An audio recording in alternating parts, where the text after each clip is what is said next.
Okay. I want to say thanks to each and every one of you for being here today. It's going to be a great day. I'm going to go through what I consider to be the very heart of my material. And people ask me a lot. They say, you put out a lot of material on your website. What is the main thing? If you had to tell me the main thing that I should check out if I check out nothing else that's up there, what would it be? And I always tell them the same thing. It's the material on natural law. If nothing else, that's the material that you need to understand deeply. So that's what we're going to be covering here today in an extended presentation format. I want to go through a few things before we actually get started. So I call this section Before We Begin. And the word begin is actually important here because that's really what this presentation is actually about. It's initiation.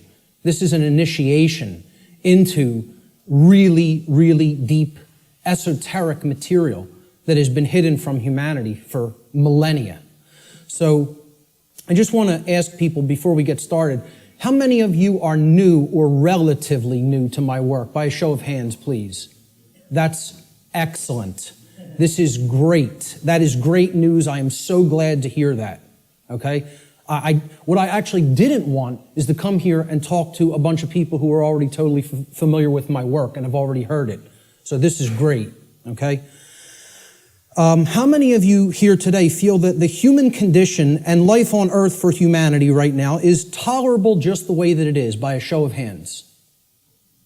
That's also pretty good, because if that was the case, I was going to say, there's nothing for you here today. There's the door. Okay? So that's good, that we're all hungry for change. One of the big complaints I hear about my work, when I check in on forums or something, or read some YouTube comments, many people will say, there's nothing new here. I've heard this before somewhere else. This person covers this. I've read this in this book. Well, ladies and gentlemen, I have news for you. There is nothing new here. I am not going to present anything new. I am not going to present anything that has not actually been in existence and will continue to be in existence. I'm not making up new material. I call myself, I would refer to myself, Art said it the other day, actually yesterday when we were having dinner. He said, I consider you an aggregator of material. And I love that term. I love that description of what I do. I am an aggregator. I bring things together into a tapestry and then help to explain it in simple and easy to understand terms so that people can readily absorb it, take it in, and then do something with that information. So you will not be seeing or hearing anything new here today. Okay? As the old saying goes in all of the old mystery traditions, there is nothing new under the sun. And what that phrase actually means, many people don't know what that phrase means. It means that the truth, it is singular and eternal. Truth has always been here among us, and it will always be here. It is our perception that must be aligned with it. So there's nothing new you're going to hear today, okay? These are eternal truths that have always been here among us. Another aspect I want to cover before we get started is about my presentation style. This is another thing that I get a lot of complaints about, and it's something that I have no intention of changing. Okay? My presentation style has been described by some as extremely intense and at times even combative. This is a word many people will use to describe my presentation style. Some of you here today are very likely to be angered by some of the things you may hear me say during the duration of this seminar. And I say, so be it. That's okay. If you get angry, that's okay. The fact of the matter is that truth itself, by its very nature, is belligerent. And I'll actually be putting up a quote to that nature later on in the presentation. The reason truth is belligerent is because it actually is at war. It's at war with the lie. It's at war with deception. It's at war with mind control. So truth can be belligerent. Many people don't want to hear it when they first encounter it. So I tell people all the time, I don't do this. I don't present this information, okay, to be liked. I don't do this to make friends, okay? I'm not interested in making a whole bunch of new friends. If it happens, that's great, okay? But that's not the reason I do what I do. I don't do this to be popular. I don't do this to make money. It's not a popularity contest. Telling people many things that they don't want to hear is not going to make you popular, or it's not going to make you a whole lot of new friends, okay? So those aren't the reasons I do what I do. To be honest, and I tell people this, and sometimes they get upset by just hearing this, I don't even really want to do this, okay? I don't want to do this with my life. I don't want to do this with my time, okay? As I already know, understand, and live the information I'm going to present. So I get this. I know this, okay? I don't need to keep going over this over and over and over again for my own entertainment, okay? The reason that I actually do this is because I recognize that in a time of such overwhelming ignorance of this critical information, this information which is capable of saving humanity from its current condition, all right? The fact that I do already understand this information places me in a position of moral obligation and responsibility. That's why I do what I do. I'm in a position of moral obligation to speak this information to other people in an effort to help to get them to understand it and live it as well. And that is the reason I do this. Every person here today who wishes to take real world value, practical value from this seminar here today, I'm going to ask them to make a deliberate and conscious effort to do two things. The first is try to set aside, to the extent that you are capable of doing so, your perceptions of me as the presenter, okay? And this includes things like how you think I look, how you think I dress, the sound of my voice, my mannerisms, etc. Try to set those things aside to the extent that you're able to do it. And I know that's difficult for some. And I say this because paying attention to such trivialities will detract your own mental focus away from the information that is being presented today. And that's the worst thing that could happen, because it's the information that is important, not me. Try to ignore me and focus on the content. All right? The second thing I ask people to try to do is to be consciously aware of any of your own impulses that you may have here today, to immediately reject the information that is being presented in this seminar based solely upon your own initial emotional reaction, your initial emotional response to this information, okay? This is a logical fallacy. Okay, you cannot think with the emotions. So if you hear something you don't like or that angers you, that's okay. Feel the emotion. But don't just immediately say, that can't be true. And don't believe me either. It's about checking it. It's about a process of truth discovery. It's about doing your own due diligence and actually researching this material. Okay? But if you try to gauge the veracity, meaning the truthfulness of this information, solely based upon how it makes you feel when hearing it, you are committing a logical fallacy.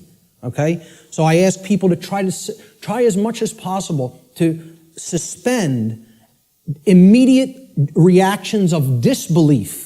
Okay, and saying, no, I don't want to accept that, no, it can't be true, based on how something may make you feel that you hear today. That's very important to keep in mind.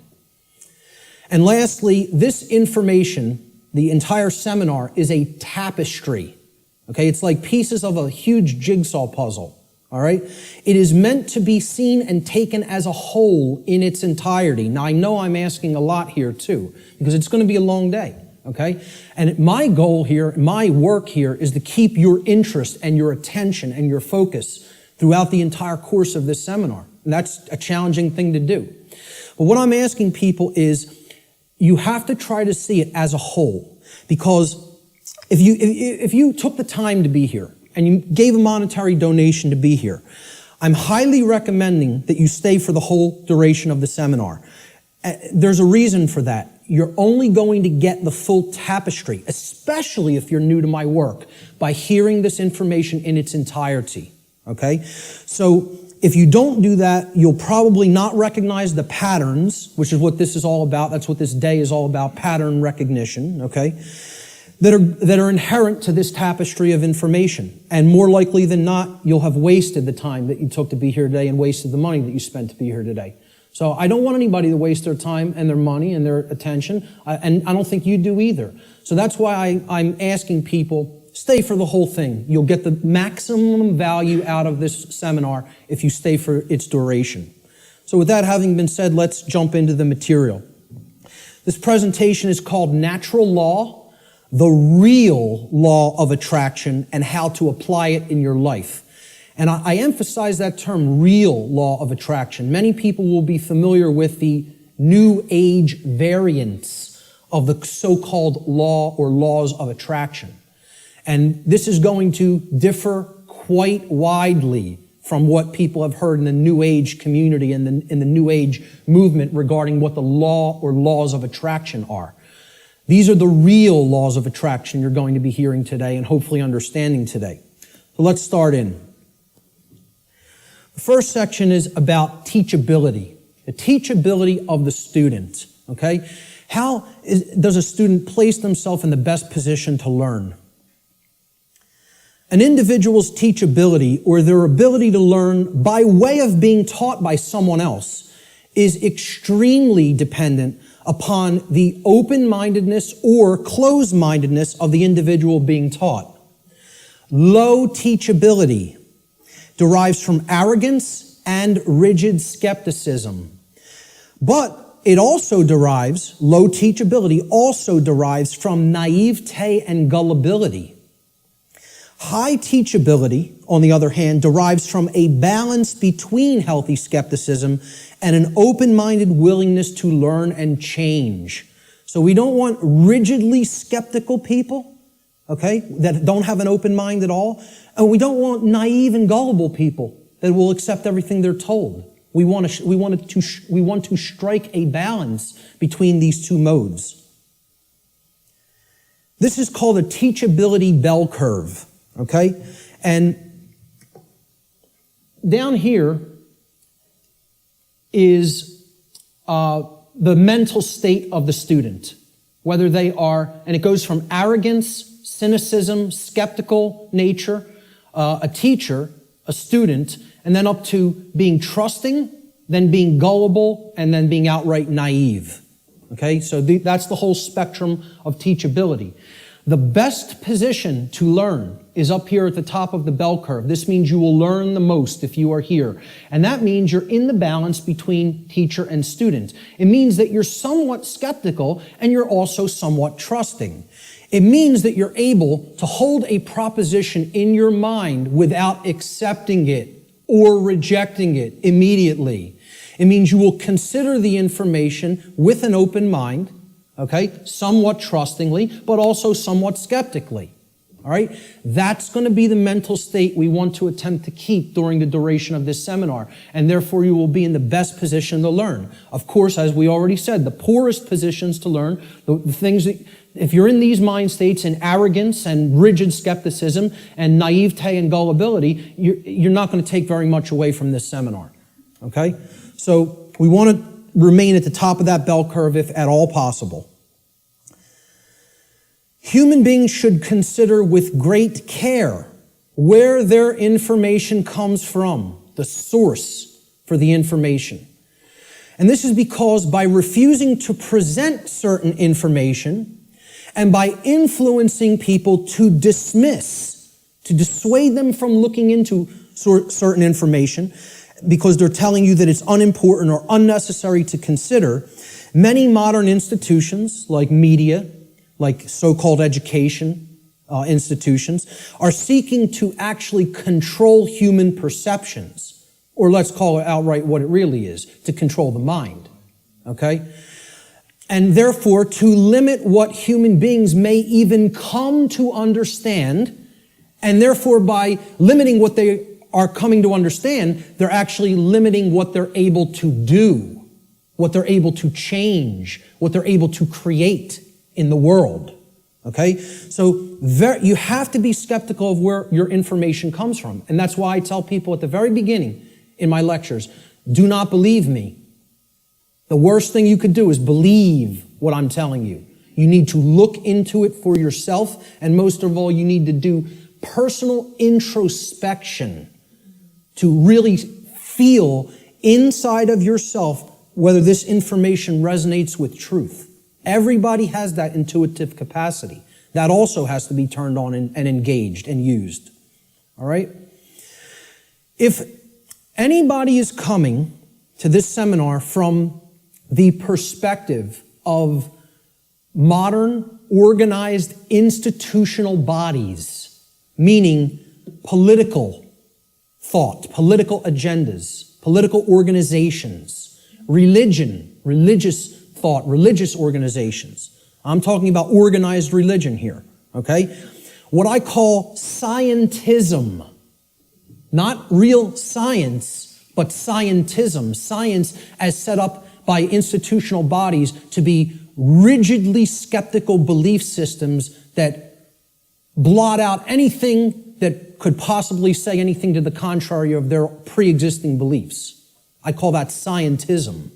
Okay? And of course, the New Age movement, which you could group that in with religion. It's just it's for those who don't fall into the religious mindset. This is an alternative religion proposed for them, and they call it the New Age movement.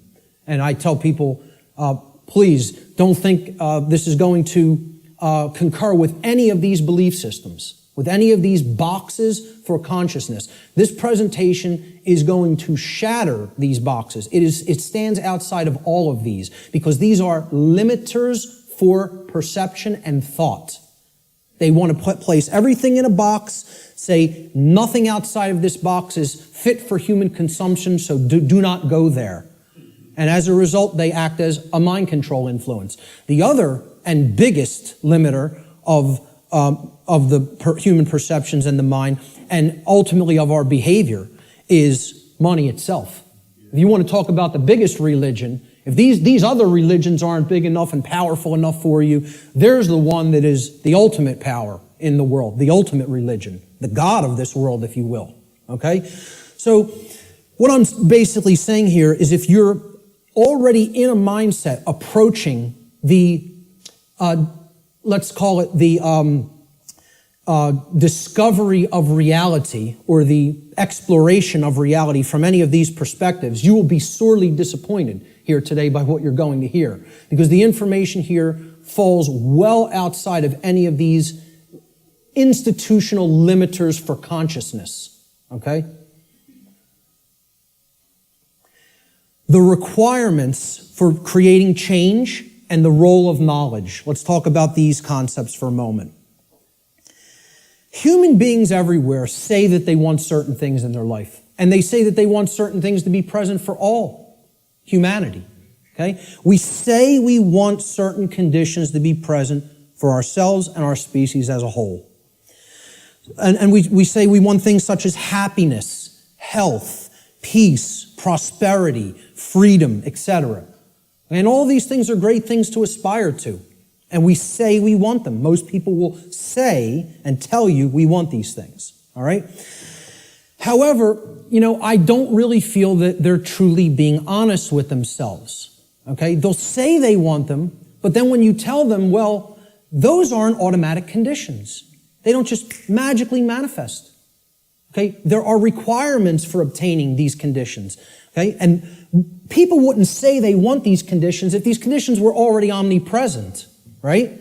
They're saying that they want something because they don't have it at all, or at least in fullness, right? So when you tell them there's requirements for obtaining them, many people will say, oh, well, I may not be willing to go there. I may not want to exert that much effort. And they believe that somehow they're going to magically get these things, right? Well, this is what the real laws of attraction are about. It's explaining conditions that you want don't just automatically manifest by thinking of them or just having a feeling about them. This is a New Age deception. There are requirements for obtaining the conditions that we say we want. Requirement exists in nature. It does exist. If you want something to be different than the way that it already is, than the default conditions, then requirement exists. If you're okay with things being the way that they are now, requirement doesn't exist. There are no requirements to creating change. You just accept the default conditions the way they are now and go on with your existence and accept it's going to be this way and possibly get worse. But if you want real change to happen, requirements exist. And this is what many New Age teachers will not tell you, or they'll outright deny that requirements exist for creating real change. Specific requirements exist in order for human beings to obtain the conditions that they say they want. If the requirements for obtaining those conditions are not met, those conditions do not just magically manifest by magical means automatically. That's not how it works, folks. And that bursts a lot of people's bubble right off the bat. This is a key concept to understand. So what are these requirements? We need to know certain things. Knowledge is required. Knowledge. Knowledge that will spur us to action. That's what's required. Okay? Since human beings as a species do not already have the things that they say they want, and again, at least not in fullness. If we want to split hairs, we could say we have a modicum of what we may say that we want, but we don't have it in the fullness that we will say that we want it, especially societally, globally. Okay? So since we don't already have these things, it follows logically that the knowledge of the requirements to obtaining these things, okay, either must be absent. The knowledge is not present anywhere. Or if it is present, if that knowledge for obtaining those things, the requirements for obtaining those things, if that knowledge is present, then it must be willfully being ignored. It is here, and yet people aren't paying attention to it. They aren't taking it in and accepting it and doing anything with that knowledge. So they're ignoring it because it's uncomfortable. As long as this knowledge continues to remain either unknown or ignored, the manifestation of the desired conditions that we say that we want is impossible. Cannot happen. It is an impossibility for it to magically, automatically manifest without the requirements being met. And that's what we're going to talk about here today. What are these requirements? What is this knowledge? This knowledge is occulted, meaning hidden. Okay, now, how many people here came here today thinking that they were going to hear information about the occult by a show of hands? Okay, about half the room. Good. Okay, for the rest of the people, that may come as a shock. But what you have to understand right off the bat is that the word occult, it's simply derived from Latin, the Latin adjective occultus. Occultus in Latin means hidden, hidden from sight. And it's derived from the Latin noun oculus, which means eye. Okay? The word ocular in English means related to the eye or related to sight or vision. So what the occult is something, it is a body of knowledge that has been hidden away for a specific reason. And we're going to get into what that reason is. Okay, so from the term oculus or eye in Latin comes the verb occultare. Occultare means to hide, to conceal, or to keep secret. To keep hidden from the eye so that it cannot be seen. The information regarding natural law is occulted knowledge. It is knowledge that has been hidden from humanity. Okay, it's held by the few, which is represented here at the top of this pyramid. You can look at this as a pyramid representing knowledge or ignorance. At the top of the pyramid, you have knowledge. It's the higher you go in the pyramid, the more knowledge.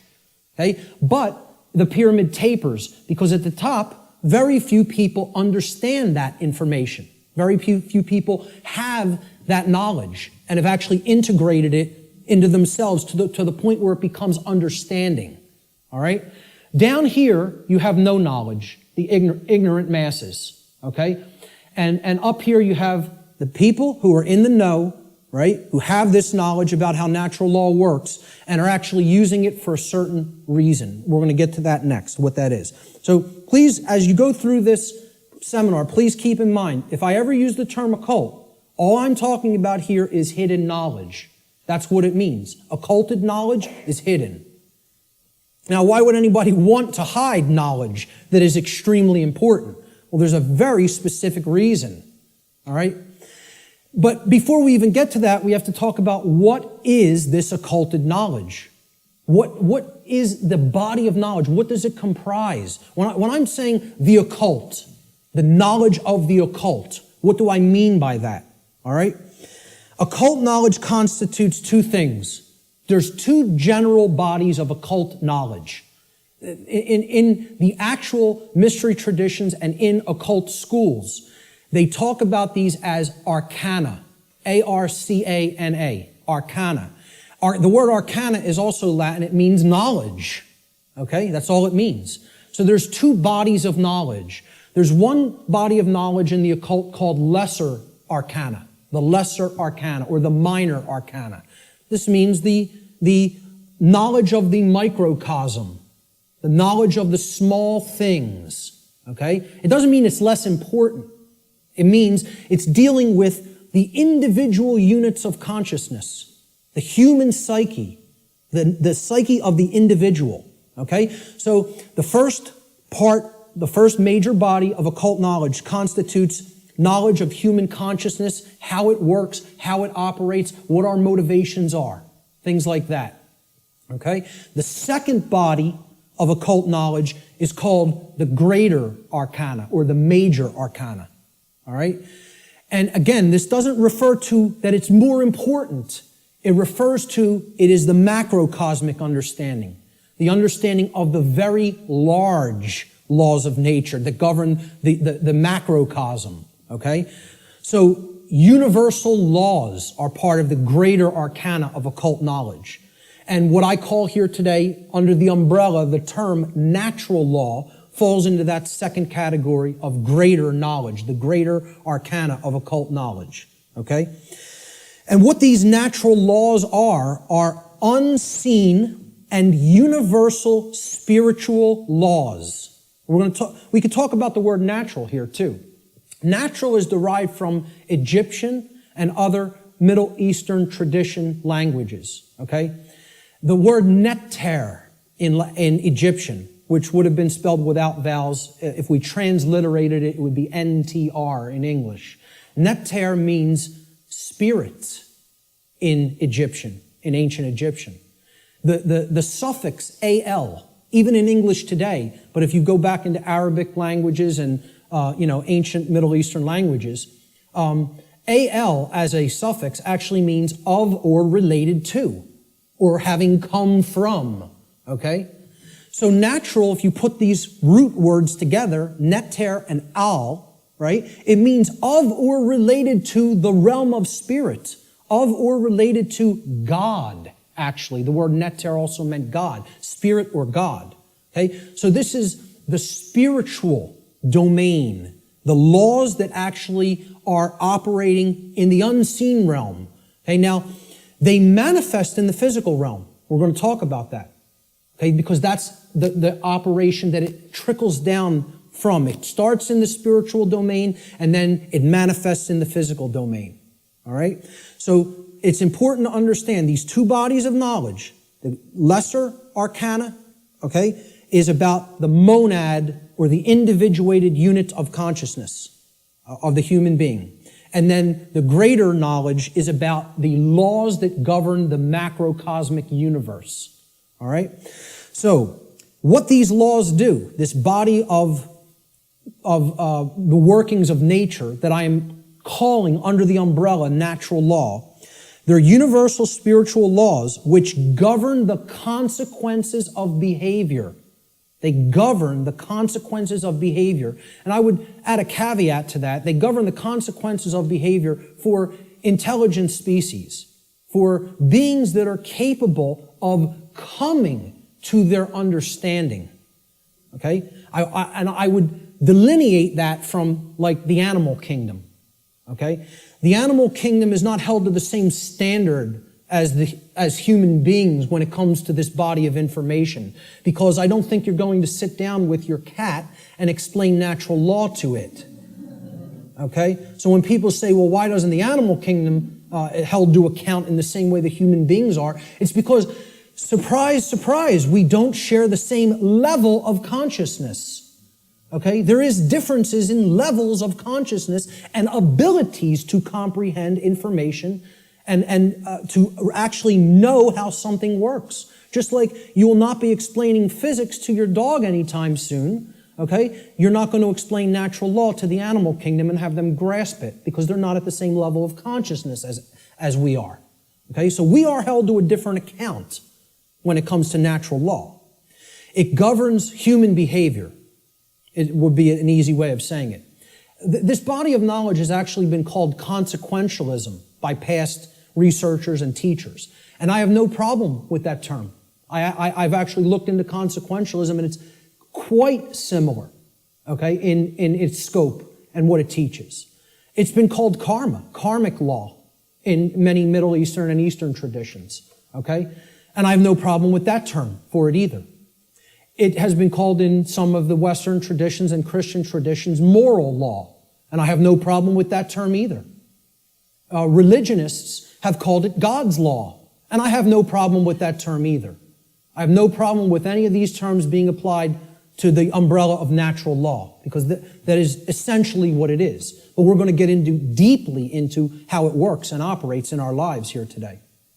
Why is this knowledge hidden away from people? To what ends? The knowledge of the occult, the hidden knowledge about how natural law works and how consciousness works, is not commonly known. That's why it's not the exoteric. It's not given to the masses. It's the esoteric. It is reserved for the few. And there's a reason for that.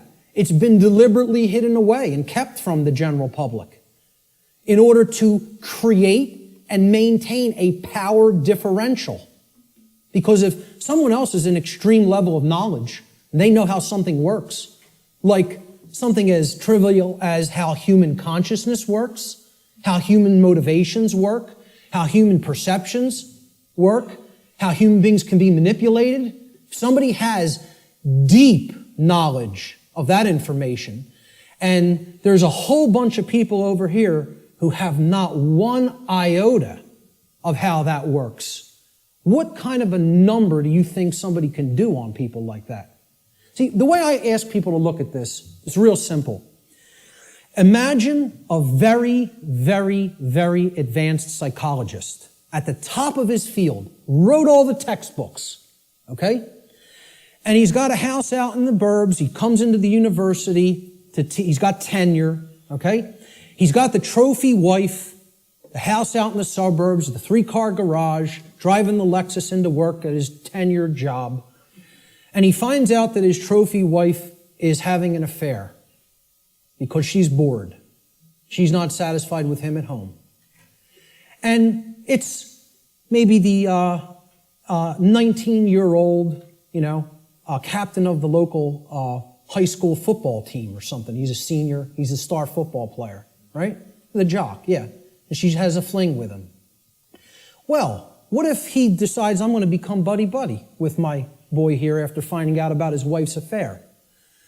And this kid, this punk, who's cheating on, my wife's cheating on me with, he knows nothing. He doesn't study the mind. He doesn't know anything even about himself. He watches TV 6 hours a day, plays violent video games, is obsessed with football, What kind of a number you think that psychologist can do on that kid? Total number. That's the answer, exactly. That's right. He could do a total number on him. He can gain his confidence, he can get into his head, and I guarantee you give him a little bit of time, he could screw up his life based on what he knows and how he would be able to manipulate based on his hatred of that person. Well, guess what? That's the position humanity's in. We're that punk jock. And I'm not saying we necessarily did something to deserve it, but we're in that same position where the people with this knowledge at the highest levels, they hate us. And they're doing a total number on us because we don't have this knowledge. And until that changes, don't expect the playing field to be leveled. Expect it to get worse. Okay? The knowledge is hidden to create and maintain a power differential. between those who hold it and those who are ignorant of it. It's that simple. The knowledge of natural law and its operations constitutes what I call the most deeply occulted or hidden information that exists on this planet. You will not find any more hidden information. This is the thing that all the distractions are there for, to keep you from learning. The endless trivialities, the nonsense you hear on the news, all the video games, all of the nonsense television, the sports, it's all there to keep people from understanding this. And I can't get you to accept that or believe it, and I don't ask you to believe it. I'm telling you that's what they're trying to, from my years of being inside occult traditions that are very, very dark. I'm telling you, this is what they don't want you to know. From firsthand experience. How many people here today know that I was involved in the dark occult in my past? Good. Great. Okay. The powers that be want to seek to keep this information hidden from the people of the earth at all costs, because understanding this information about natural law will level the playing field and put an end to the currently entrenched systems of control that are operating on the earth. We should very clearly make a distinguishment between nescience and ignorance, so that people fully understand the difference between these two concepts. How many people even have heard the term nescience? Very few. This is a word that has practically been sanitized from colloquial English, practically been sanitized from the English language. And there's a reason for that too. There's two contexts to not knowing something. The first context is nescience. Okay? Nescience comes from the Latin. The prefix ne in Latin means not or not present or absent. Okay? And then sciere in Latin means to know. It's where we get the word science from. Okay? So you put them together, and nescience, it actually, those two roots form another word, nesciere. Nesciere in Latin means not to know, to not understand. But there's a connotation to it.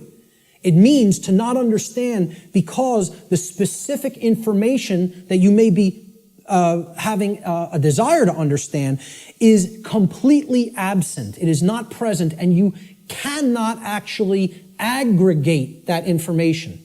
You can't bring those pieces of grammar together to form the sentence. Okay? It's not present. Okay, so you don't have it at all. It's unattainable. This should be clearly delineated from ignorance. Now, nescience is not someone's fault. The information just isn't there. Okay, you can't be blamed for nescience. There is no blame in nescience. The person who is nescient is not to be blamed for being nescient. The information simply wasn't present so they could take it in and then come to understand it. Ignorance carries blame. This is another thing. People want to think in the New Age movement there's no such thing as. Nobody's to blame. And that goes to that there's no cause for anything that's happening, as you'll hear a lot in the New Age circles. Okay? I very strongly put down these notions, or attempt to. Okay? There are causes and effects. There are people who are responsible for what is happening. There is blame. Blame exists. Okay? There are people who are culpable. We're going to talk about moral culpability later. So ignorance has blame attached to it and responsibility attached to it. Okay? It comes from the Latin verb ignorare in Latin. And this means not to know, just like nescience means not to know, but in a completely different connotation. The connotation of ignorance means you don't know even though necessary information is present and right there before you, because you have willfully refused or disregarded that information. Whether you've refused it because it made you feel uncomfortable, or whether you disregarded it because you felt that's not important for me to know. I don't need to know that. Or you feel you already understand something that contradicts with what's, the new thing that you're hearing or seeing.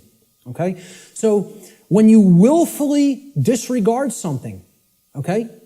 If I wanted to willfully disregard the gentleman sitting in the front row, he's present.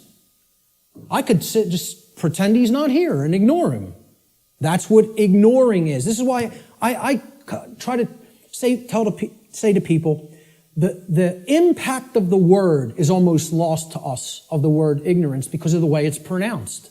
I tell people, start pronouncing it ignorance. Ignorance. Then people will hear the word ignore in it, and the connotation becomes clear. It means you're ignoring it. Ignorance. Okay? That's how I like to say it now. Because the connotation is clear that way. The information is there, the truth is there, and somebody wants to ignore it completely. Now, that is inexcusable, and there is blame that is attached with that. So what I ask people all the time is, do we have a nescient society, or do we have an ignorant one? Do we have an ignorant one? Is our society ensconced in nescience, or is it ensconced in ignorance? I would argue absolutely that we are ensconced in ignorance in society, not nescience. I think we are drowning in information. I think we are drowning in the truth that is all around us. But people are ignoring it, largely. Not everyone. There's many people who are very hungry for it and taking it in as fast as they can, But I think the majority of human beings are in the state of ignorance, even though the truth is present all around us. And that constitutes what Art talked about earlier, this consensus trance, which people in the so-called truth community or truth movement have likened to sleep. They say that they are asleep. I liken it to hypnosis. If you look at the origins of the word hypnosis, right? It means suppressed knowledge. It comes from Greek. Hypo means under, as in hypodermic, under the skin. And gnosis means knowledge. The suppression of knowledge. Hypo means suppression also, under and suppression. So hypnosis is the suppression of knowledge. And that's the state that these people are in. And it's done by themselves. It's not, we have to stop looking at this as a victim relationship. This is a willful choice. In a time of overwhelming information available at people's fingertips, the truth being ignored is not an option. It's a willful decision that people are making. And it's a decision that they should be held accountable to because of what is going on, that they are ignoring, what they are allowing to go on in their name and not saying a thing about it. Content to let evil run amok. All right? And then people will wonder, why are we losing freedom? Why is freedom on the wane? Why is totalitarianism and tyranny rising up? Why do we see so much control and obsession with control in our society? They'll see that. Many of them will see the rising police state. They'll see the injustices in our society. They'll see the restrictions on our inherent natural liberty. Okay? But here's the thing. Many of them will not make the transition to grasping. They'll say, yeah, this is what's happening to the earth. It's being turned into a huge prison everywhere.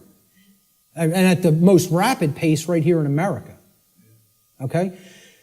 And they'll see this lock going onto the cage. But the question that they never get to, they don't even get to the question, let alone the answer, is why? They'll talk about the symptoms. They'll describe the prison. They'll describe every corner of the cage accurately in many cases. They can tell you exactly how it's working. They can tell you all the different aspects of the control system. But they can't tell you why it's actually going into place. Why is that happening? Well, that's what this presentation answers. Why are we losing freedom? And it gets to the actual heart of that answer. So what this presentation constitutes is a master key that unlocks all the locks to all the doors on all the cages in the prison, if it is accepted. And once again, I don't tell you that belief is required for that, because truth is always present. It's always here. It's a matter of, will we perceive it as being present, acknowledge it's present by stop ignoring it, okay, and then accept it into ourselves, and then do something with it. Understanding is not the end. Taking in the knowledge and understanding it is the beginning. Action is required.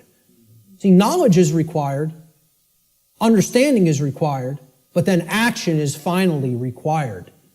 Above all, if change is to be created. And that's how the laws of attraction really work. So, will people as a whole, as a society, accept that master key? I can't answer that question. All I could do is try to place it into their hands. After I have taken that key and unlocked my personal prison, my personal cages, and freed my mind, all I can do is try to help people to see, here's how this key works. Here it is. Here's the information that constitutes that key. And here's how you put it to work in your life. That's all I can do. Can't make anybody take it. Let's look at what problem solving entails, because that's really critical to understand if we're going to get past this stage and where we're at in our stifled evolutionary development as a species. There's a few main steps to solving problems, any problem. Doesn't matter what the nature of the problem is. The first is you have to recognize that the problem exists. Recognize that there is a problem to begin with. And I think by asking the question, is everybody content with the way things are? And nobody raised their hand. I think that's great, because it at least acknowledges to me the people here today recognize we have a problem. And that's healthy. That's good. Okay? Many people out there don't believe we have a problem. You know, they like this place. They like the world the way that it is. You know, which is unfathomable to me, because to me it's a living hell. And that's not because of how my own personal life is going. I'm very content with my own personal life. I have no self-inflicted suffering in my personal life. I don't create problems for myself. My life goes on very well according to how I live it without hurting anybody else. The problem is other people. And that's another thing the New Agers won't acknowledge, and they'll flip out if you say that there's a problem with someone else. There are problems with other people, okay? And people will say people in glass houses shouldn't throw stones. My glass house has been taken down long time ago, because I went through all that personal introspective work. And I dug deep into my subconscious and faced those problems and confronted them head on and healed them and came out of the mindset that I was once in. Okay? So, you know, people will say, if there's something you don't like, you're seeing in other people, that's something in yourself that you're seeing in them. This is New Age mumbo-jumbo nonsense, okay? If you're not part of the problem, I'm not part of this problem. I can say that honestly. I'm not part of this problem. I can look at every single person, anybody who's watching this, and say, I'm not part of the problem that's happening on the earth. With all honesty and knowing that I am telling the truth with that. Okay? But see, at one point, I was part of the problem. And a big part of the problem. Okay? What I had to do at some point is stop doing this and pointing out and saying the problem lies elsewhere while I was still part of it. And then I had to do this and point squarely at myself and say, what do I need to change here, and finally here, in the guts, in the courage? You know, people will say, yeah, change happens in the mind, it happens in the heart. But lastly, it happens in the guts. We need to generate what I call the heart, mind, guts. Okay? You got to care enough to know and then put it into action. The heart, mind, guts. Okay? That taking action is the most important step when it comes to creating change. And we're going to get to that in a moment. But the whole point here is I had to look at what I needed to change about myself in my thoughts, my emotions, and my actions, and then change those things in myself. This is what most people want to run away from. They want to say, yeah, I want those things that I say I want to magically to be present in my life, but I don't want to do those things that require self-change in how I think, in how I feel, and in how I act. I want it magically to happen without changing those things in me. So I can honestly look at the rest of the world and say, the problem does not lie within me. I am not seeing a manifestation of myself in other people. Other people have not done the same process that I have, the introspective work that I have, and gone through that painful, painstaking work that involves effort, hard effort. I'm not up here telling people, I'm offering you the tonic. You're going to take a sip and magically you will be enlightened. Okay? Knowing what's going on in the world is hard work. It involves destruction. It's a destructive process. It involves destruction of belief systems. It involves completely breaking down barriers that are in your head. Okay? Hardly anybody wants to do that work. People want to run 1,000,000 miles an hour in the opposite direction from that work. Anything but that. I'll take the grave instead of that. Okay? That's where most people's heads are at. All right? So let's get back to the steps here for problem solving. The first is you got to recognize that there's a problem. If you are in denial, good luck. Let me know how that works out for you. Because you're not solving any problem in a state of denial at all. Fear-based denial of the problem must first be dealt with and conquered and stamped out. And you have to acknowledge how bad it is. You know? People feel symptoms coming on of a disease or something and they want to ignore it because they don't want to believe I'm sick. I don't want to believe I'm sick. I don't want to believe I have a problem. Then you're waiting. You don't get it diagnosed, and then it turns into a much bigger problem, which is where we're at as a society for ignoring this information. This is what denial looks like, symbolically. Okay? A person with their head in the sand like an ostrich. And please take note, ladies and gentlemen, when you're in this position, when you're in the position of denial with your head in the sand, you're on your knees with your ass in the air. Okay? And I almost say it's amazingly synchronistic that the human body was designed like that. That in order to put your head in the sand, symbolically, so to speak, you have to be on your knees. Okay? And that's where most of our society is at. They're on their knees. And in that state of denial. The second step to problem solving is to recognize that the symptoms that are being displayed, the symptoms you are seeing, are merely effects of underlying causal factors. You can't treat symptoms and solve a problem. It's not possible.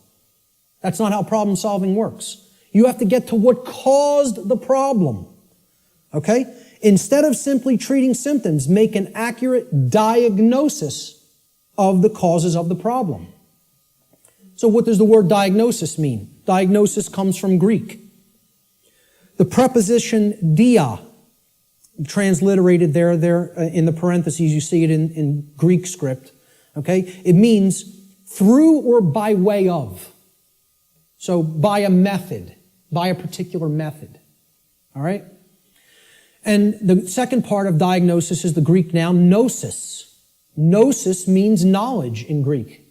So what a diagnosis means is through knowledge or by way of knowledge. You're going to solve the problem by way of knowledge. There is knowledge that acts as the requirement to solving the problem and getting what you want. And here's another thing, and I'm going to keep going back to this. It's going to be like an undercurrent in this. Because the New Age community, and I'm going to become a more outspoken opponent of New Age ideologies. Because they are lying to people. Whether it be through direct, willful deception, or whether it be through useful dupes and useful idiots. They are telling people things that are completely inaccurate to how things really work. All right? Because they want to keep people suppressed and non-active. They want people in acceptance mode of everything. Accept, never rebel. Okay? Don't take action. Just observe. Just watch. You'll hear all of these things in the New Age movement.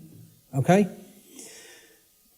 The reason I bring it up is because when you even say the word knowledge to some New Agers, they almost take offense. Because what the New Age is becoming is the new modern day variant. It's a new form of what's known as solipsism. We're going to get to what solipsism is in a little while. Okay? But essentially, people don't want to hear that knowledge is what is required. Because the attainment of real knowledge, not pseudo-knowledge, real knowledge, requires work.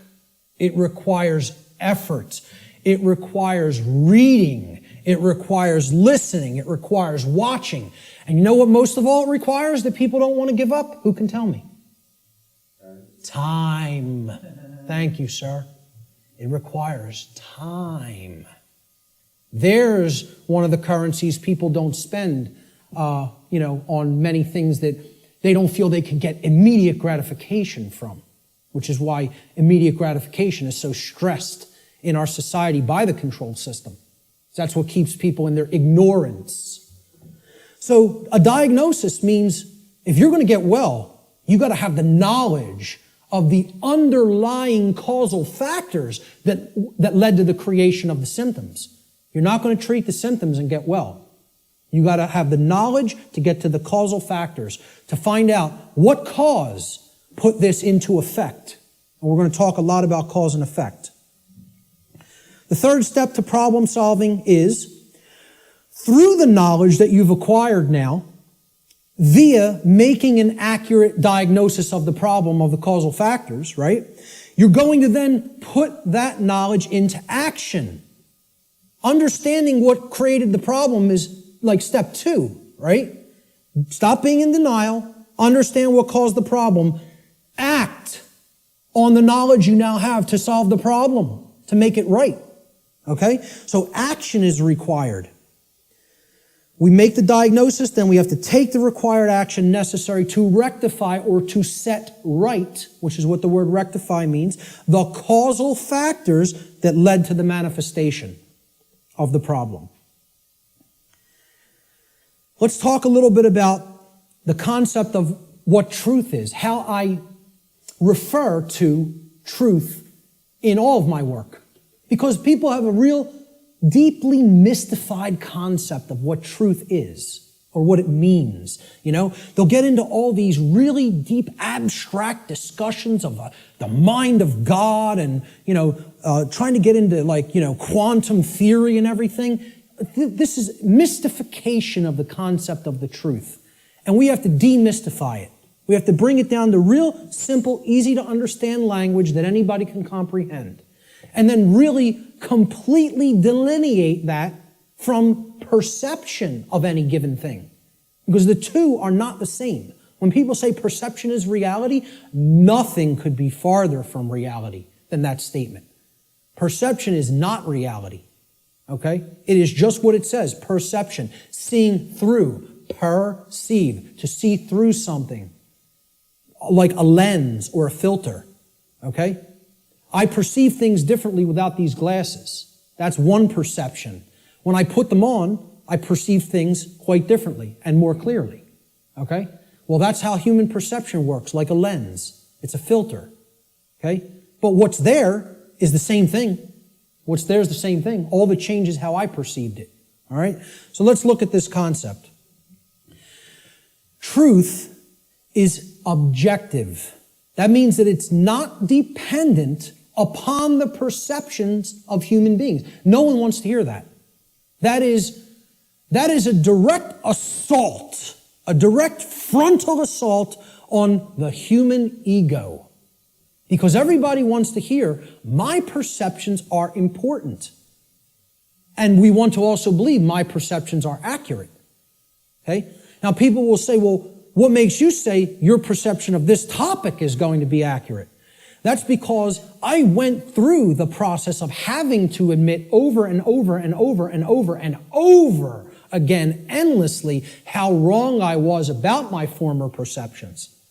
I went through that destructive process of breaking down my former belief systems, of breaking down my former emotional patterns, of most of all, changing my behavior.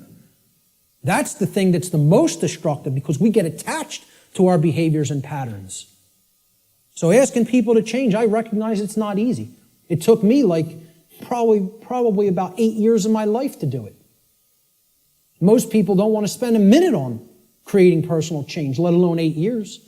And, when I look at myself, in all honesty, again, none of this is to sound egoic or to toot my own horn, but I look at it like I was a mild case of ego entrapment, a mild case compared to where I see other people at. I feel like I was the, very brittle stone that just needed to be hit with a chisel a few times and it broke into powder. Other people are hardened granite or diamond. To break them down is going to take enormous effort and work. And most of them don't even want to do it. They're so calcified, they've been so compressed into that hardened state that they don't even want to start. So I realize telling people your perceptions are not what really matters, that truth isn't based upon how you perceive things, that it's independent from your perceptions. Most people don't want to hear that. They don't want to hear that. Human beings' perceptions are capable of wavering. They can waver slightly from the truth, and they can waver wildly from the truth. All right? What truth is that which does not waver. It doesn't move. It's that which is. It doesn't matter what anybody thinks about it. It doesn't matter whether anybody believes it. It doesn't matter whether anybody knows it. It doesn't matter whether anybody sees it. It doesn't matter whether anybody wants to see it. It's there. It's always been there. It's always going to be there. Nothing anybody does can change what has happened. Can anybody change what has already occurred in what we call in the thinking of linear time, the past? Not one person here is capable of doing that. Let me tell you something. Not one being in the entire manifested universe is capable of doing that. Because that which has already occurred is set in the record of the universe. Nothing can change the past. Ever. Great movie on this. Watch the new movie, The Time Machine. Not the original 50s version or 60s version. The new one. I think it came out in late 90s or early 2000s. Okay? This movie got crushed in reviews. Crushed. Whenever reviewers crush a movie and give it the worst ratings, go see that film. Because I guarantee you there's very important allegorical concepts that you need to understand embedded in that film, and that's why the reviewers crush it, because they don't want you getting any ideas, This movie got crushed in the theaters, and I'm telling you, it's one of the best films to understand the concept of the absolute impossibility of changing the past. The past cannot be altered. You know what can be altered? The future. That's what that movie's about. And you know where the alteration of the future begins? In the present moment. That's exactly right. That's the only place it begins. Okay? So what truth is, the demystified concept of truth, is it's simply that which already exists. It's that which has happened in the past and is happening in the present moment. The truth does not exist in the future. When we get to those future moments and it's the present, truth will be existent then, but not until. Okay? So there is no such thing as truth in the future. Truth is that which has occurred in the past and that which is occurring in the present. It is simply that which is and that which has been. Please recognize when I use the word truth, that is all I'm talking about. I'm not talking about the mind of God. I'm not talking about the entire reason for the existence of the universe. I'm talking about the events that have taken place in the past and are taking place in the present. That's all. And guess what? That's all the truth is. It doesn't need to be any more complicated than that. Okay? You want to make it more complicated than that, call it something other than truth so as not to confuse people to what truth really is. Truth versus human perception. Okay? Now, I want to ask people to imagine, see these white lines? Imagine these white lines that do not waver as truth. And imagine that the perception that is set against the truth, we're going to take three different individuals. This is individual A, this is individual B, this is individual C. Okay? Their ability to perceive what has occurred and what is occurring is what I would refer to as consciousness. Okay? Consciousness is a being's ability to recognize patterns and meaning with respect to those patterns. Meaning you have an accurate understanding of what's taking place within and around you, or you have an inaccurate understanding of what's taking place in and around you. If your consciousness is high, meaning it's at a high frequency, okay, that means you're going to have more of an ability to understand and recognize the patterns. If your consciousness is low, you're at a low frequency, you're going to see the pattern less. You're not going to accurately perceive. So I liken this to a waveform. In simple, physics, a wave, this is a simple sine wave, okay? It has its crest here and its trough here, okay? And then the pattern repeats, goes up to the crest, down to the trough, and it repeats over again. The distance between the either crests or troughs of the wave is called the wavelength, okay? The longer the wavelength, the shorter the frequency. What that means is how frequently is it going to be intercepting the line that represents truth? How frequently is it going to be aligned with this line, which we are calling truth? Okay? Now, can everybody just, with that explanation, understand this simple model and what I'm talking about here? Is that clear? Okay, because it's important. Because this is a low frequency vibration. It's a low frequency wave. A wave like this, if it was an audio wave, would produce a low frequency, would produce a low bass tone. Okay? As we go up to a higher frequency, you can see the wavelength is shorter, meaning that it intercepts the line which represents truth much more frequently. We can count them. 1, 2, 3, 4, 5 here. 1, 2, 3, 4, 5, 6, 7, 8, 9 there. Okay? So this is a higher frequency vibration. And we go up to an even higher frequency. Let's say person C has this consciousness. They have a higher frequency. Okay? And they're intercepting the line that represents truth much more frequency. I won't count those out because there's a lot of them, okay? The higher the frequency, the more in tune with truth we are. What would happen if this frequency became infinitely high? What would it become? It would be indistinguishable from a line. And therefore, someone would be aligned to that which is. The higher the level of consciousness or frequency, which is their perception of reality being accurate, okay? Not wavering as much from the truth, because it's hitting it in more places. We would basically, this wave would turn into a line at some point, the higher the frequency went. Think about this in sound, right? You hear a low bass tone, it's like, then it goes up, and it would go eventually outside the range of human hearing, because the frequency went so high. Same concept here. The higher the frequency, the higher the perception of reality, the quality of the perception is going to be. Okay? The concept to keep in mind here is perception is not reality. It's the filter we see reality through. What the human being's work is to do is to align their perception to the reality which exists, which is truth. We need to set aside what we want the truth to be and look at what it is. What it is altogether different than what we want it to be. But until we recognize what it is, we're not even in a position to make an accurate diagnosis of what's going on and therefore create what we want it to be. So I'm going to give the first quote here, comes from a gentleman I personally greatly respect. How many people are familiar with Travis Walton, by a show of hands? Hardly anybody in the room. Wow, 2 people. Amazing. And I know Barb is in the back because we've met him personally. I spoke with this gentleman at a conference last year in 2012. And I just want to say, I just think he's a totally genuine individual. I don't care what anybody thinks of me saying that, okay? I believe him. Do I know factually that what he claims happened to him did? No, I do not. But I believe what he is saying for a reason. when I am around somebody, especially for any length of time, I think my intuition is good that I can get a feel for their heart. Okay? And when he's telling you stuff, it's very consistent.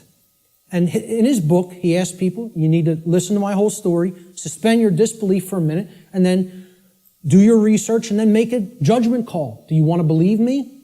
Do you think I'm telling you the truth? Do you think I'm lying to you? And then make up your own mind. Okay?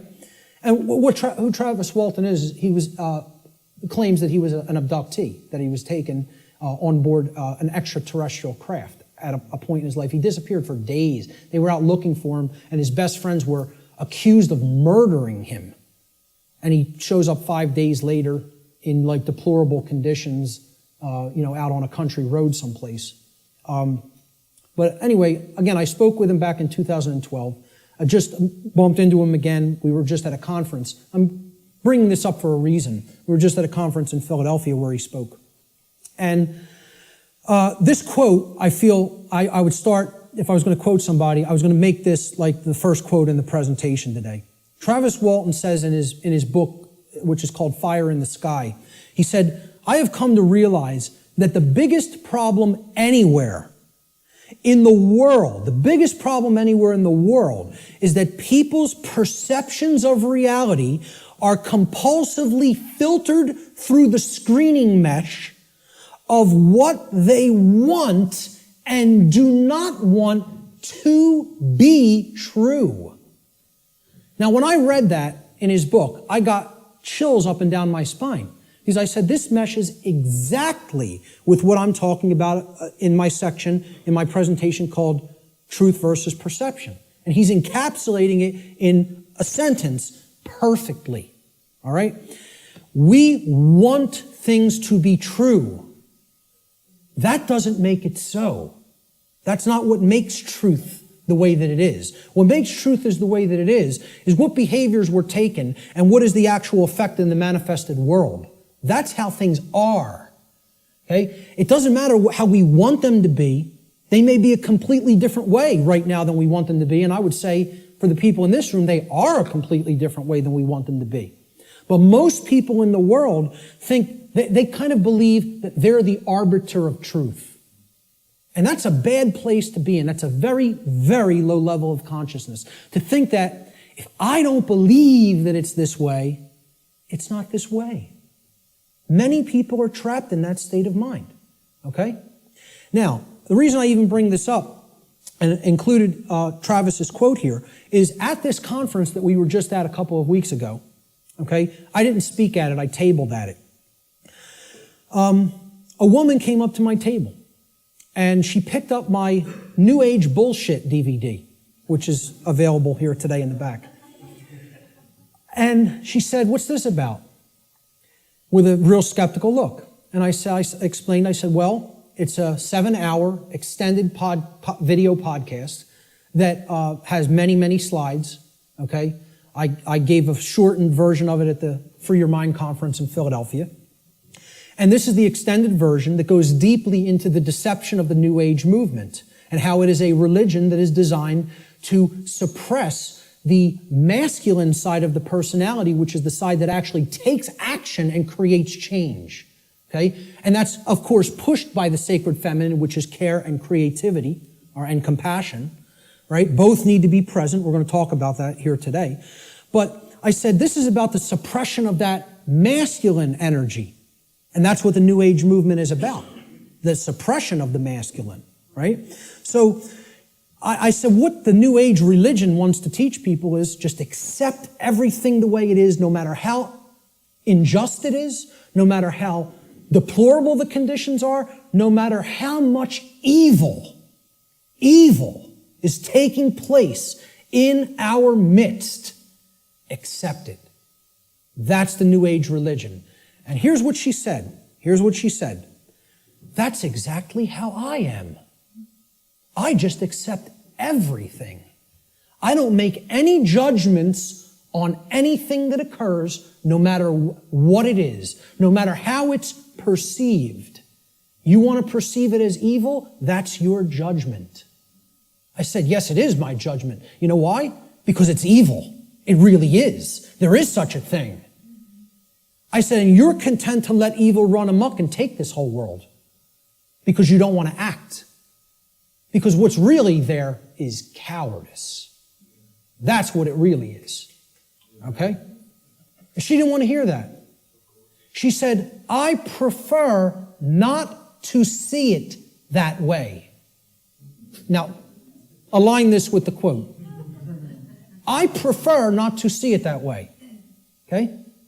And I hope by some miracle she happens to see this presentation at some point. Okay? And, you know, in hindsight, I didn't say this to her on the spot, but I thought about it for a little bit the next day. And what I should have really said is, no, you prefer not to see, period. That's the truth. Okay? So I prefer not to see it that way means, no, I want to ignore reality. I want to believe what I want to be true is the way that it already is. And this is what the New Age hoax is peddling to people. Okay? So, great quote that I thought accurately sums it all up. See, this woman also told me that she is a follower, quote unquote, of the New Age ideology that is referred to as the Course in Miracles. How many people have even heard of this? A lot of people. Okay? You know what that is? It's called solipsism, wrapped in a nice, neat new package. Solipsism. How many people are familiar with the ideology called solipsism?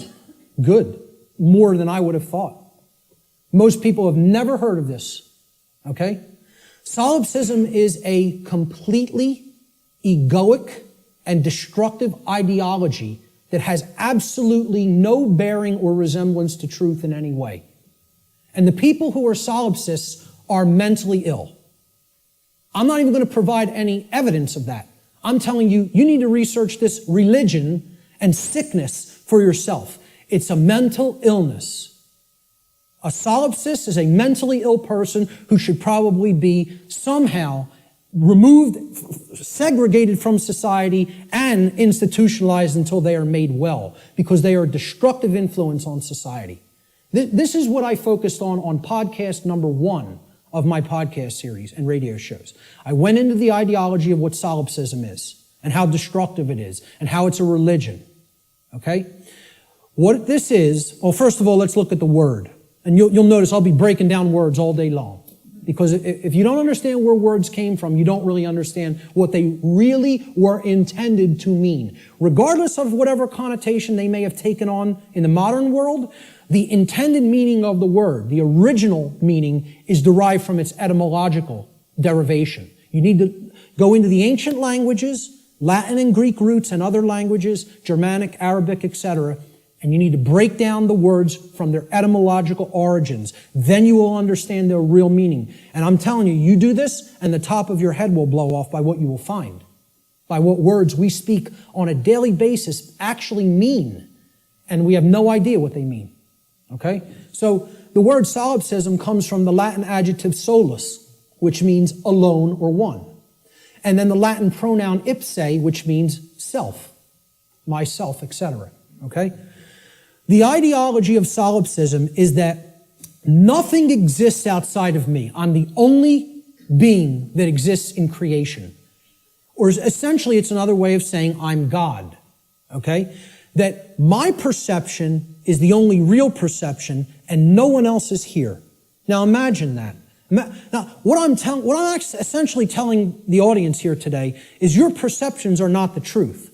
You have to work to align your perceptions with the truth. That's damaging enough to the human ego, okay?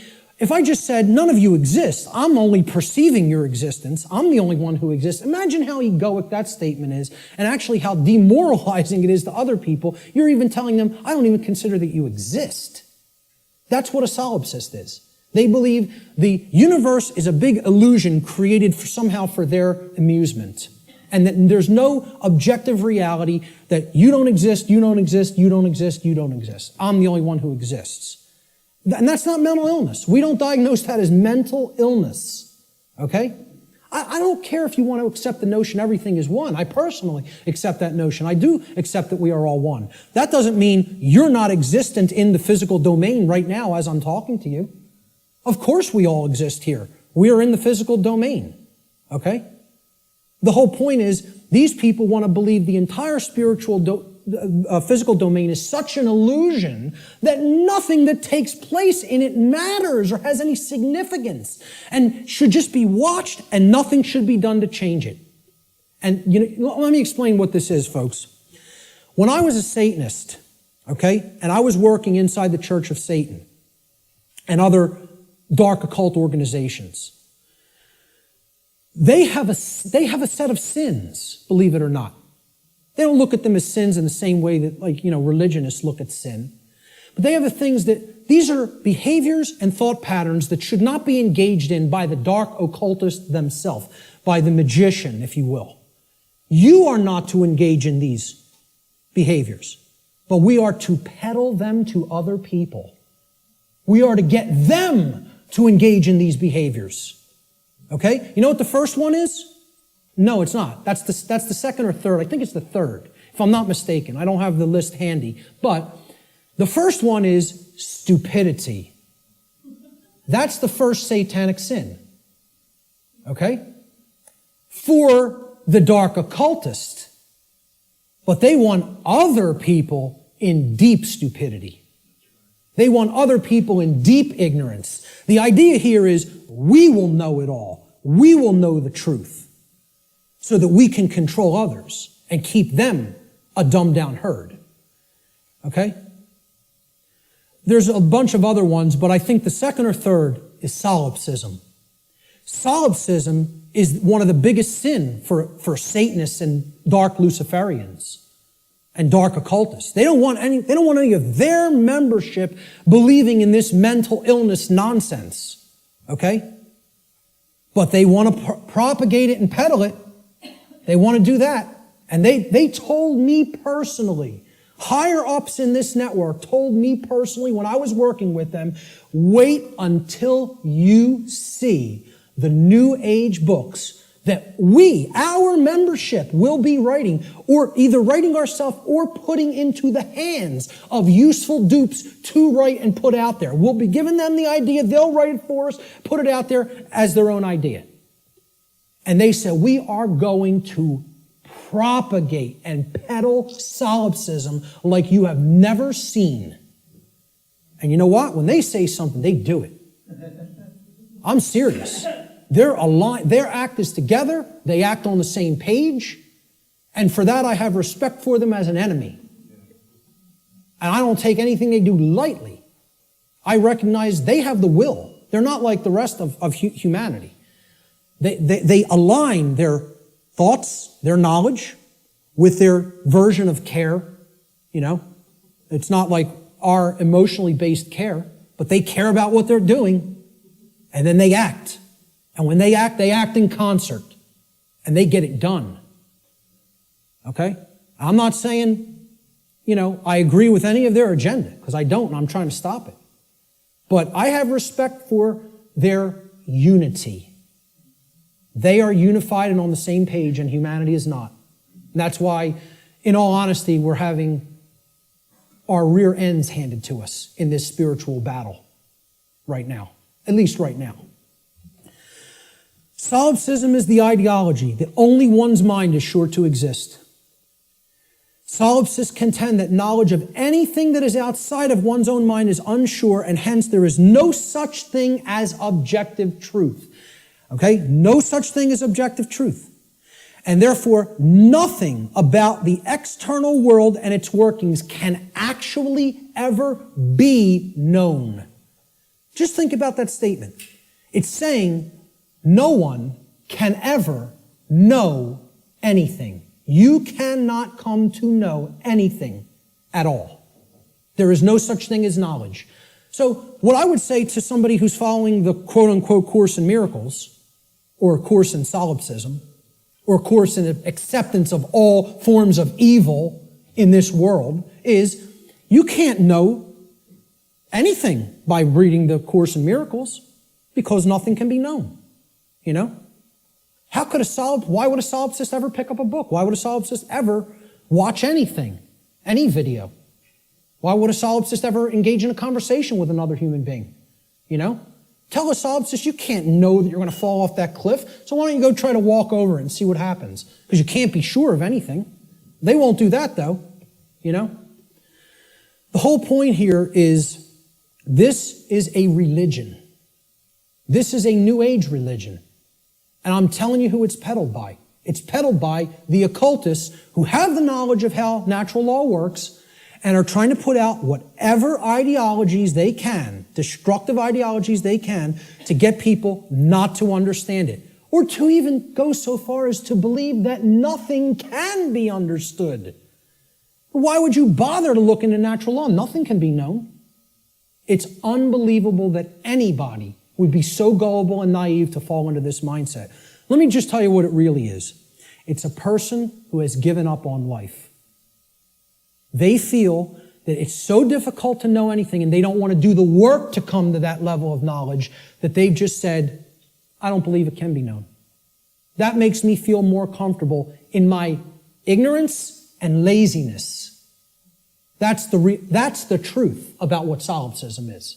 Okay? And that's the truth about my friend I bumped into at the MUFON conference. And I'd say that to her face. Okay? So, we have to realize we're battling this force. This religion is on the rise. Solipsism is on the rise. More people are becoming solipsists or solipsistic in their beliefs, in their thought processes. Let's look at some basic definitions and working definitions. Now, first thing we're going to define is definition. Let's define what a definition is, okay?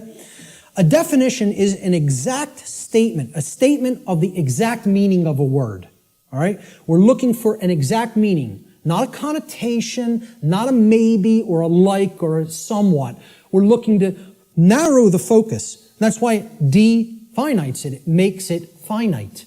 We're taking it not infinite, we're finiting it. We're making it finite, okay? We're actually limiting through words what something means so we can be clearer about what we're saying, okay? It's an exact statement or description of the nature, scope, or meaning of something. Another way we could look at a definition when we're talking about visual or audio definition is it's the degree of distinctness or clarity of an object, image, or sound. Okay? So why do people buy HD TV sets? They want higher definition. They want a higher clarity of the picture. Okay? If you have high definition audio, for audiophiles, they won't accept anything but high definition audio because in comparison to low def audio, the clarity of the sound is very good. It's much better. Okay? So that's what definition is. It is all related to clarity. When we use it in conjunction with words, it means the clarity of the meaning is amplified. Okay? And when it's with a picture, the clarity of our vision, of ability to see what the picture is, the information in the picture is amplified. And same thing with sound. The more accurate the definitions that we have for words or concepts, the better our clarity of meaning and therefore our understanding of those concepts, words or concepts will be. So definition simply means clarity of meaning when we're applying it to words and concepts.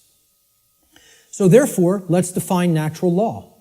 So this is what we're going to be talking about for the rest of the day. We have to define it. The simple definition of natural is inherent, having a basis in nature, reality, and truth, not made or caused by humankind.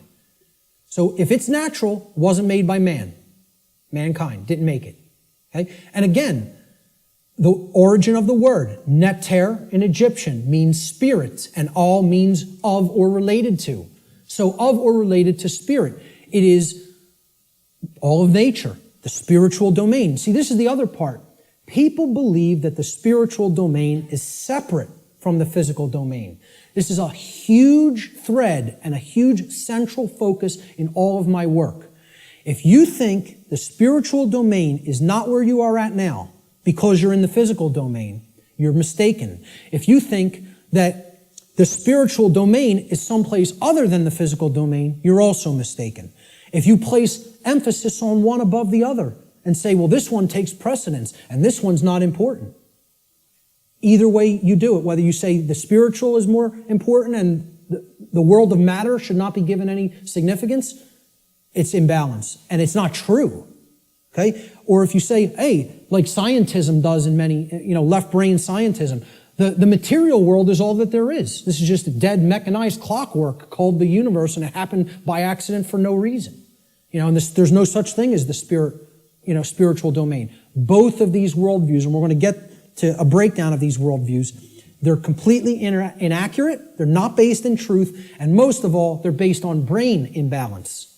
And we're going to see how one of these worldviews or another develops when either the left brain hemisphere or the right brain hemisphere has taken precedence and dominance within the individual consciousness. So, natural means spiritual. These words could be used interchangeably. So when I'm talking about natural law, I mean spiritual law. Unseen spiritual laws. But overall, the dictionary definition of natural is it's inherent to nature and it's not made by man. The word law the definition is an existing condition which is both binding and immutable. So let's look at each one of these words. Existing. It means that it is present. It is present. Okay? It cannot be just ignored and expected that, that doesn't make it true and it's not going to have an effect. It's there. It's present. That's why it's a law that it's in operation. That is in operation. It is binding. Binding means it has an effect. It means it doesn't matter whether you believe that it has an effect. It doesn't matter whether you understand that it has an effect. It doesn't care. And this is another big hammer to the ego. The human ego wants to hear what it wants to hear. One of the things it wants to hear is the universe cares about you. Personally. It cares about John. It cares about Bob. It cares about Mary. It cares about Elizabeth, whatever, okay? Cares about you individually as a being. Now, you could go so far as to say you believe that the creator of the universe cares about you. I'm not denying anybody or saying don't think that. What I'm saying is that the laws of the universe don't care about you. Laws have been created in this realm that work flawlessly, 100% of the time, flawlessly. Let me ask people to envision this scenario to try to clarify this. A couple are on a picnic. They're out in a state forest or something like that. They're on a picnic. About 50 yards away from where they're at, okay, there's a pretty tall cliff, maybe about 200 feet, okay, and it ends in some jagged rocks. They brought their 2-year-old child on the picnic with them. They unfold the blanket, take out the picnic basket, they're having their picnic. Maybe passions got heated and the husband and wife were, making out a little bit. Their kid, 2-year-old daughter, in her nice Sunday sundress or whatever, wanders off, gets to the edge of that cliff. Will gravity care if that girl goes over the edge? No. Will gravity allow her to go over the edge? Yes, it will. Gravity is not going to say, this girl doesn't understand this law, and she'll die if she goes over that edge. She's innocent. She's nescient even. Not even ignorant. Innocent and nescient. Will that law still have an effect? You damn better well believe it will. And so does natural law in the same way. It doesn't care whether you don't know. It doesn't care whether you're nescient or ignorant. It's in effect. It's binding. And it is immutable. Immutable means that nothing you can ever do can ever change it. It is in effect eternally. Because man didn't put it into effect. You know who put it into effect? The creator of the universe put it into effect. And I don't really care what you think of that force as. You could think of it as an impersonal force. You could think of it as the man with the beard. You could think of it as this remote control. I don't really care what you think of it as. Personally, that's none of my business. But you know what? If you think of it that it's man that makes the laws, then I have a problem. Because man doesn't make these laws I'm talking about. The creator of the universe set these laws into motion, put them into effect, and they bind you. You and I are bound by these laws, whether we like it or not, whether we accept it or not, whether we understand it or not, they're in effect, and you are already creating the reality that we are experiencing based upon interaction with these unseen laws. Already. You're already doing it. You can never not be doing it. That's an impossibility. Okay? You're always creating, co-creating in harmony, in cooperation, I should say. Whether it's in harmony or opposition is a different story. In cooperation with these spiritual laws that I'm going to talk about. You are already creating in cooperation with them and can never not do so as long as you exist in the physical domain. Okay? So that's what the simple definitions that we're working forward with. Natural law doesn't mean anything other than this. That's it. It means, so let's put them together. Inherent, existing conditions. Conditions that exist in nature which are both binding and immutable. They have an effect whether they're understood or not, and they cannot be changed. So what would be our requirement of knowledge here? What do you think should be done? If we are always working with these, do you think we're going to create something that is wise to create, that is good, that is in alignment with what we say we want if we don't know how these laws operate? You know what's going to be created? A mess. Total chaos. Something you don't want. Something that leads to enormous suffering, which is where we're at. If, on the other hand, you have that knowledge of how these things work, then you align your behavior to them, you're going to create a whole new different ballgame. And then you're going to not have self-inflicted suffering. Okay? That's what this is all about. So let's give a working definition. This is what I call the soundbite, right? People say, well, tell me what natural law is, Mark. You have a few days? Maybe a large portion of the day like we're going to cover today. Maybe. Some people will get it. Okay? But really, you need to devote a large amount of time to studying this, understanding it, reading about it, and even experimenting with it. This is not an untestable hypothesis. Okay? And it's not a hypothesis. It's actually a law. But it's not untestable. You can test it. You can apply all the scientific methodologies to natural law. Same thing. Gather your information, observe, hypothesize, observe, test the results, publish the results. That's scientific methodology. The scientific methodology will be borne out for everything I'm talking about in this presentation if it is applied. Because this is not a religion. This is not some New Age mumbo jumbo. This is a science. It is a science that constitutes knowledge of how laws that are existent, in operation, and immutable in this universe work, and how we are creating what we experience in conjunction with these operating laws. And man didn't put them into effect. Whatever created this universe put them into effect. I'm not here today to tell you what that is. Your job in your own personal experience is to get in touch with what you feel that is. I'm not here to tell you what that is. Now, I'm not here to tell anybody what that is. But my whole point is it created these laws, and they're in effect. And if you want to stop suffering, and if you want the human condition to change, you have to understand how these laws work. There is no way around that. Knowledge of these laws is required. And this is what people in the so-called New Age movement and in religious communities and in other communities don't want to acknowledge. They don't want to acknowledge that work is required. So let's give a working definition for natural law, my soundbite variant, okay? I tell people who want the 6 o'clock news edition of what natural law is, okay? Natural law is universal, non-man-made, binding, and immutable conditions that govern the consequences of behavior, and specifically, at least on this planet, human behavior. I would say in the universe, it governs the behavior of all intelligent beings. Intelligent beings. Okay? Natural law is a body of universal spiritual laws which act as the governing dynamics of consciousness. The governing dynamics of consciousness.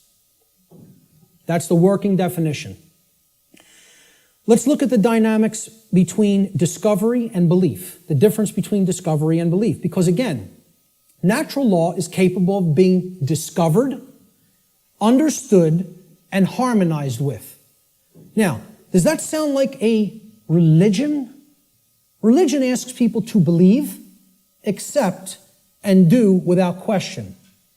What this is saying, this exists, you're bound by it. The best you can do is to understand its operation like you would understand gravity, and therefore not just walk toward the edge of a 200-foot cliff that is bottomed by jagged rocks. If you're intelligent and you understand how the law of gravity works, you won't do that behavior. Okay? Just like if you're intelligent and you understand how natural law works, you won't do certain behaviors to create a prison for the entire species, for your entire species. Unfortunately, humanity has not reached that level of consciousness yet. They are not at that level of co-creative intelligence to understand how these laws work and then align their behaviors to them. So natural law has nothing to do with religion. It's not a belief system. It's a science. It is a discoverable operation that is already in effect that we can either understand and align our behavior to or remain ignorant of and suffer as a result of that ignorance because it's already in effect and already has a binding effect upon you and your behaviors and everyone's. So when it comes to belief, and anybody that was trying to propagate a religion wouldn't put this slide up here. When it comes to natural law, it works just like gravity. So the clown that's going to jump over the cliff saying, I don't believe in gravity, what's going to happen? Down he goes. Because belief is irrelevant. Because natural law does not care about you. It does not care about you. It is in effect, no matter what you do, deal with it. And people don't want to hear that. And I recognize this. I recognize I'm not telling anybody anything they want to hear. If I wanted to sell a lot of stuff, if I wanted to be real popular, I'd come up here and I'd tell you exactly what you want to hear, and then I'd be making $50,000 a presentation like Wayne Dyer does. Okay? And that is his fee.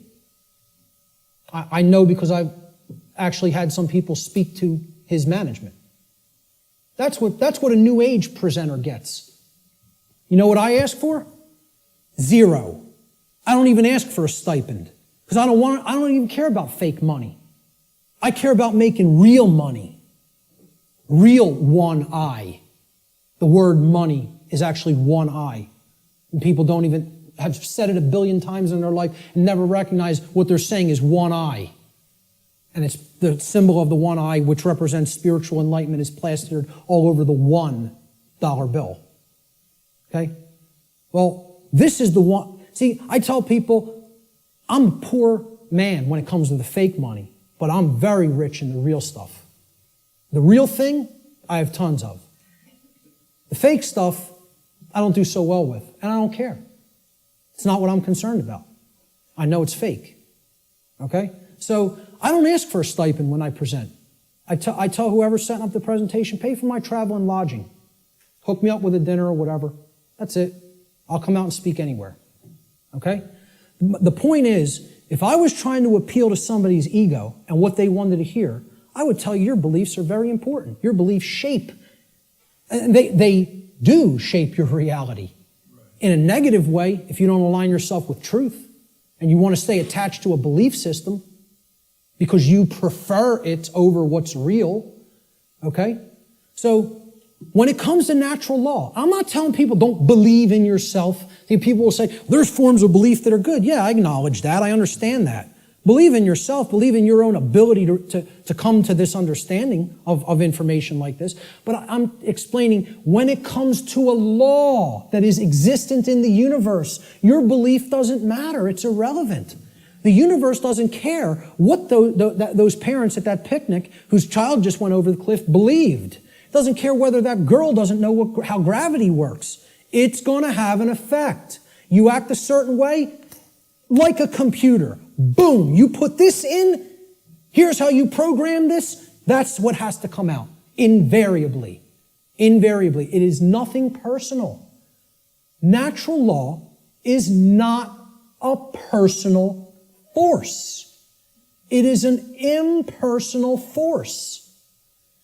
That every single mystery tradition and occult tradition that has actually wanted to share this knowledge with people has been telling people about and attempting to tell people about since time immemorial. It is an impersonal force.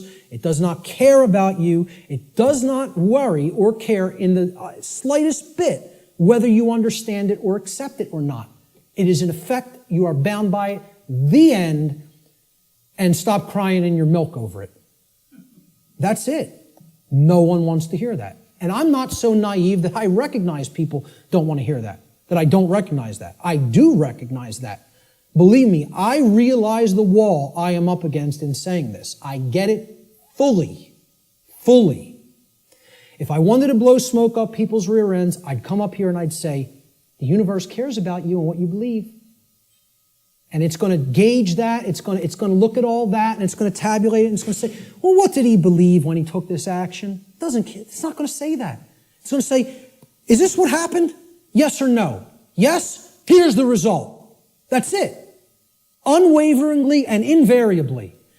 The human ego has a hard time with that. There was some popular TV show, I don't even remember what it was. Barb had downloaded it, and she was watching an episode, and it said, humanity's greatest fear is that truth is absolute. And I usually don't bother watching any television, okay? I downloaded a couple of shows to watch them because they're allegories, and I want to pick apart the allegory. But I wasn't even watching this one, but I heard it, and my head snapped around. Whoa! That came through a network television show? How'd that happen? Humanity's greatest fear is that the truth is absolute. The ego has a hard time with the concept of any absolutes. It loves relativism. That's another part of the big trap of where we're at. Relativistic ideas, and especially when it comes to morality. We're going to talk about moral relativism. But the concept here is natural law does not require your belief to be in effect, no more than gravity requires your belief to be in effect. Okay? That needs to be understood. Human belief is completely irrelevant when it comes to the existence and operation of natural law, just as it is irrelevant in relation to any of the other laws of nature such as gravity, inertia, momentum, thermodynamics, or electromagnetism. Similar to such other phenomena of nature. The workings of natural law require no belief in order for them to be discovered and known. So what I'm saying is, your belief will not change natural law, but your inquiry into it can lead to an understanding of it. You can develop the knowledge of it if you are willing to open your mind and look at how these laws function and what we're getting as a result of our disharmony with them. The philosopher Søren Kierkegaard said that there are two ways to be fooled. One is to believe what is not true, and the other is to refuse to accept what is true. Okay? So, believing in untrue notions, which is what religion is, all forms of it, all the 5 religions I posted at the beginning of the presentation. Organized cultural religion, money, scientism, politics, and the New Age movement. There's the world religions, folks. People think of religion as only the cultural religions. No, there's 4 other ones. One's called government and authority, okay? Or politics, however you want to name it. The other one is money, finance. There's another religion. One of them is the New Age movement, and one of them is scientism, which I'm not going to refer to as real science because it is not. It is a belief system and a religion. So what Kierkegaard is saying here is you could believe things that aren't true, and that will hold you back. And you can refuse to accept what is true, and that will also hold you back. I say these are the only two ways that humanity ever creates self-inflicted suffering for itself. You want to know how suffering is created for the human species? That it doesn't need to experience? We believe what's not true. We refuse to accept what is true. That's why self-inflicted suffering exists in our species. And if we are to become wise, we need to stop doing both of those things, and then we'll stop creating suffering for ourselves. So let's look at consciousness and the human brain. Okay? Because consciousness is an intangible force. Okay? It's something that exists, but you can't really see it. Many people even have a hard time explaining what it is. But there is physiological expressions for consciousness in the physical domain, and the brain is one of them. And of course, people will say, well, don't leave out the heart. Of course, the heart is also very important. Heart has an even bigger electromagnetic field than the brain, and is tied into the physiology in an even more complex way than the brain is. But we need to understand the basic structure of the brain to understand the types of imbalances that go on within it that lead to these debilitating conditions within humanity that continue to create suffering for us. And also, what these belief systems do is they prevent the activation of the heart and the actions, of care and action. Not only do they prevent real knowledge from manifesting within the being, they prevent care, and they create apathy, and they create inaction, laziness, inaction, and cowardice, so that we don't actually act and take action based upon what we've come to know. So let's look at how the brain and consciousness actually work. People will also try to give ridiculously overcomplicated and mystified definitions of what consciousness means. And many people are even scared of the term, okay? We have to demystify these terms and bring them down to real simple English and real simple concepts that the average person can grasp, okay? And stop trying to make it more complicated than it is. Being conscious of something, meaning having consciousness of it, is an ability of the being to recognize patterns. Remember, this is all about pattern recognition. To recognize patterns and meaning with respect to events that are taking place or have taken place, okay, both within oneself, okay, in the inner realm, in the lesser realm, the realm of the individuated consciousness, and in the realm in which the self exists and operates, the macrocosm. So let's break it down, right?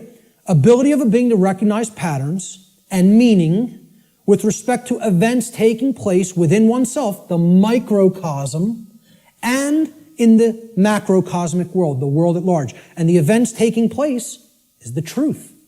So it's our ability to accurately perceive truth of what has happened and what is happening. That's consciousness. That's consciousness. And it's made way overly complicated by people. It's mostly made overly complicated in the New Age movement, again, which I can't stress enough how big of a deception it is. For people, really have to go and check out my work on the New Age deception. Okay? It's on my website. It's in the video section, and it's in the podcast section. And it's a 7-hour presentation. But I'm telling you, it will be as worthwhile for you to check out as this seminar. So, that's what consciousness is. Now, how does consciousness express? There's a difference between what it is and how it expresses in our life. Consciousness expresses. I ask people, just tell me, what are the ways you could ever make yourself known to any other being? How can any other being come to know who you are in this incarnation, in this physical manifestation? How could they possibly come to know you? How could you manifest yourself or make yourself known to them? And there's only 3 ways: thoughts, emotions, and actions. Okay? And I would say speech falls into the line of the combination of thoughts and emotions. And speech is also a form of action. I'm using force to, make the air flow over my vocal cords to make sounds come out so that you can hear what the concepts I'm trying to express. So it is a form of action. And it derives from what we have thought up to this point and the emotions that we have, and we could express it through speech. So thought, emotion, and action. Thought you have to look at as the creative force that is the expression for consciousness within the individual. Okay? So it's a neutral force. You don't look at your thoughts as masculine or feminine, do you? But you do look at them as creative forces. In order for anything to manifest in the physical domain, it had to first exist as a thought. This computer, somebody had to envision all the parts, how it works, how it's put together. Okay? This camera equipment, the clothes you're wearing, the seats, everything that exists had to first exist in the realm of thought. Had to. By law. Then it comes into physical manifestation through action. Your emotions are a polarized component, you could look at it as. It is a feminine aspect of consciousness. Because other people don't feel your emotions. They could perceive or sense them. You're the one who's feeling the emotions in your physiology. It's an internal expression. You feel emotions inwardly, inside in the physiology. Hence, this is a feminine expression for consciousness. It is something that is not externalized and put out. It is something that is felt within. So the emotions in the mind-body-spirit connection are the spirit in which we do something. Okay, so that's the feminine force or the spirit. Of course, thoughts are within our mind, hence that's the mind component of the consciousness. Then there's a marriage between them. Okay, so you could look at thoughts as the creative essence, which then blends with or marries to the feminine. Now, see, we're getting into a notion that is taught in many different religious traditions. It's called the Trinity. And I challenge anybody, go and look in any of the trinities that exist, in any of the religions. You can go back to Babylon. You can go to the Indus Valley traditions. You can go to the Egyptian and Cometian traditions, the Christian traditions. Every single religious tradition that has talked of a Trinity, okay, it is always a Father Creator, a sacred feminine figure, okay, of some kind that the Father then impregnates or inseminates in some form. And then from that offspring is born a male child. Always. Okay? What we're talking about here is the Father being the mind, the creative essence. Then the Spirit, or the emotions, being the sacred feminine essence. Okay? Or the Holy Spirit, the emotions. And then the child, the male child, is behavior. It is the active or masculine principle that actually interacts with the physical world to change it. And hence, that is the only way to actually save ourselves. And again, people in religious thinking will immediately attack this and say, you're saying that saving ourselves will not come through faith. Yes, I am. Saving ourselves will only come through action. Action will save humanity. Faith will not do it. So, sorry to again, smash another egoic attachment that people have to religious notions. But these religions are created by the control system. Okay? People don't understand that exoteric Christianity is created by the dark occult, of the ancient dark occult mystery schools. They don't understand where this religion came from because they haven't studied astrotheology. And I'm not telling you there's no good concepts in any religion. I say take all the good concepts and leave the nonsense. Because one of the nonsense is that you need to believe in something to be saved from the current human condition. You don't need to believe in a thing. You need to know the truth. And right in their own religion, there it is. Let me just stay on this for a moment, because in their own scripture, the exoteric Christian scriptures, what is the one prescription that the Christ figure gives to the people when he is asked about freedom? He's only asked about freedom like once in the Gospels, okay? In the words attributed to his teachings. And they want to know what will save us, what will make us free, and what is his prescription?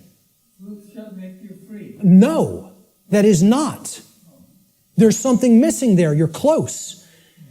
What is the actual saying? Know the truth. Knowing the truth will make you free.